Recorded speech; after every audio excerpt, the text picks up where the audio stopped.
महाभारत के युद्ध की गाथा तो आप सभी जानते ही हैं, किंतु क्या आप ये जानते हैं कि आखिर क्यों अधर्म का रास्ता अपनाने के बावजूद भी दुर्योधन को प्राप्त हुआ स्वर्ग, तो वही दूसरी ओर पांडवों को जाना पड़ा था नर्क। आज हम जानेंगे इस तथ्य के पीछे छुपी कहानी को।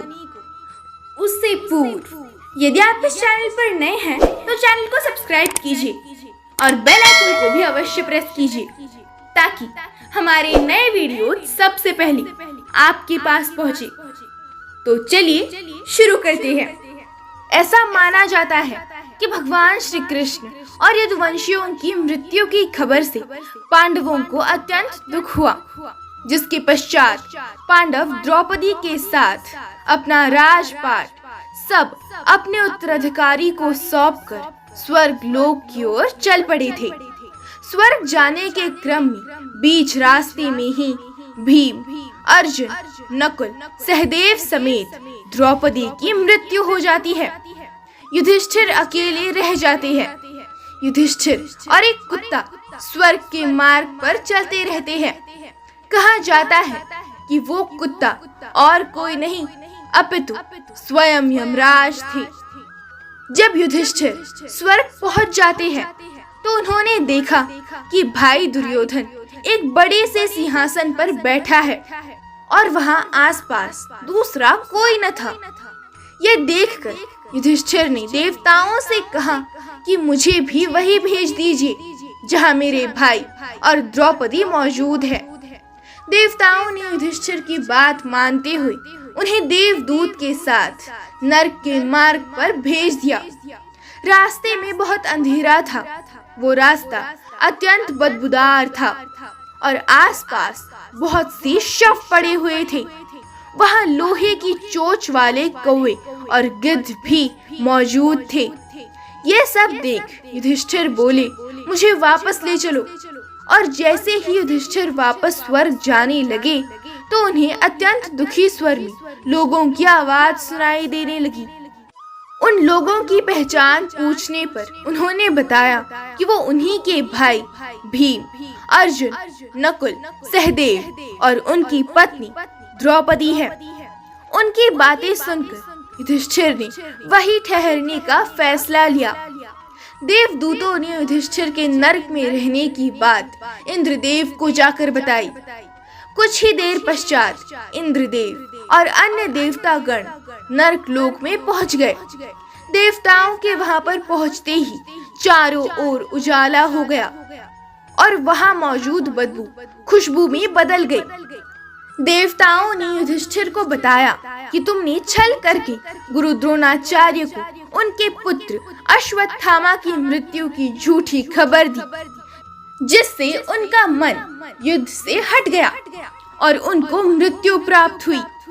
उसी प्रकार तुम्हें छल से यहाँ बुलाया गया था। अब तुम मेरे साथ स्वर्ग चलो। तुम्हारे बाकी भाई और द्रौपदी वही है। स्वर्ग पहुंचने के पश्चात भीम ने युधिष्ठिर से पूछा, अधर्मी दुर्योधन ने तो इतने पाप किए, उसके बावजूद भी उसे स्वर्ग में स्थान क्यों मिला? युधिष्ठिर ने उत्तर में कहा, अधर्म का रास्ता अपनाने के बावजूद भी दुर्योधन में एक सद्गुण था, इसीलिए उसे स्वर्ग में स्थान मिला। युधिष्ठिर ने आगे कहा, दुर्योधन का एक ही लक्ष्य था और उसने जो भी कर्म किए वो अपने लक्ष्य को प्राप्त करने के हेतु से किए थे। उसने अपने लक्ष्य के साथ किसी प्रकार का कोई समझौता नहीं किया। दुर्योधन को बालपन से ही अच्छे संस्कार नहीं मिल पाए थे, जिस कारण वो सही मार्ग पर नहीं चल पाया, किंतु फिर भी उसने अपने लक्ष्य के लिए जो सही लगा वो सब प्रयास किया और यही उसका सबसे बड़ा सद्गुण था, जिसके कारण उसे स्वर्ग में स्थान प्राप्त हुआ। द्रौपदी के नरक में जाने का ये कारण था कि द्रौपदी पांचों पांडवों में से अर्जुन से अधिक प्रेम करती थी। इसी भेदभाव के कारण उन्हें नरक जाना पड़ा। वही सहदेव को नरक में इसलिए जाना पड़ा क्योंकि उसे इस बात का घमंड था कि वो सबसे अधिक बुद्धिमान है। इसी घमंड के कारण सहदेव को नर्क में जाना पड़ा था। इसके अलावा नकुल को नर्क में इसलिए जाना पड़ा था क्योंकि नकुल को घमंड था कि वो सबसे अधिक सुंदर है। इसी अहंकार के चलते नकुल को नर्क जाना पड़ा था। अर्जुन को भी घमंड था कि वो महाभारत युद्ध में एक ही दिन सभी शत्रुओं को खत्म कर देगा, परंतु ऐसा कुछ नहीं हुआ। इसी घमंड के कारण अर्जुन को नर्क में जाना पड़ा था। वही वृकोदर भीम को अपने बल पर घमंड था, इसी कारण उसे नर्क में जाना पड़ा था। इस प्रकार सभी पांडवों को अपने कर्म के अनुसार थोड़े समय के लिए ही सही परंतु नर्क में जाना पड़ा था। इसीलिए कभी भी अपनी किसी भी बात पर घमंड नहीं करना चाहिए।